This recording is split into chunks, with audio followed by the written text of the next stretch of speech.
Hello, friends. Welcome to Pooja's 5 Minute Talks. Exuberant of Trinetra, that is festival of Navratri, Dashera, and Sharad Punam.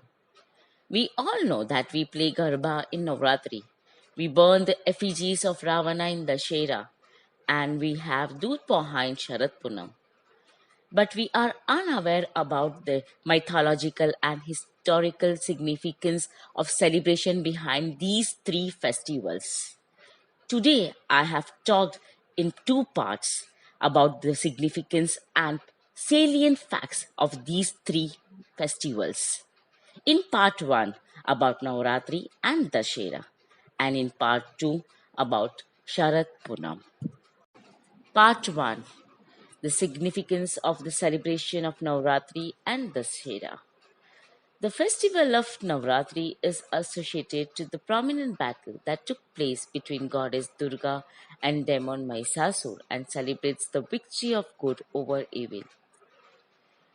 These 9 days are solely dedicated to goddess Durga and her 9 avatars, that is, goddess Shailaputri, goddess Brahmacharini, goddess Chandraghanta, goddess Kushmanda, goddess Kandamata, goddess Katyani, goddess Kalratri, goddess Mahagauri, and goddess Siddhidatri.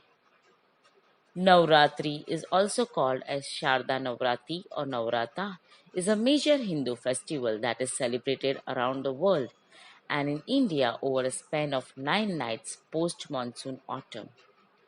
Navratri has a different significance all over India and is celebrated according to the Hindu calendar in the month of Ashwin, mostly between the months of September and October.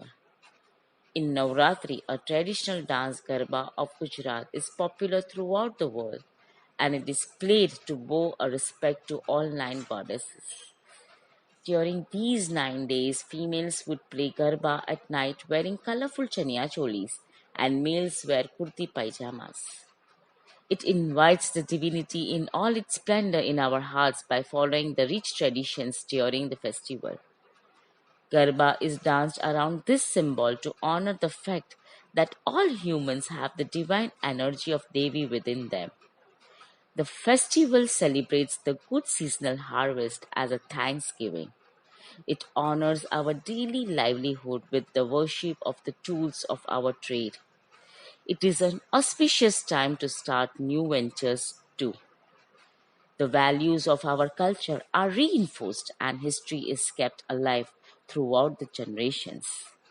It is celebrated over a period of 9 days, establishing the importance of various gods and goddesses to imbibe the positive qualities. The 9 days of the festival concludes in Durga Puja and Dashera. The first 3 days are spent worshipping Goddess Durga to examine one's own thoughts and feelings and defeat the vices and impurities within. The fourth, fifth, and sixth day celebrates Goddess Lakshmi, who gives the spiritual wealth and prosperity for all times to come.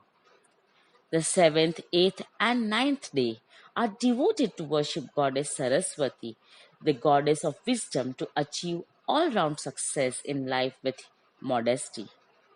Some devotees fast during the 9 days and nights of Navratri by eating only fruits and drinking milk. They avoid routine preparations made with wheat, garlic, and onions.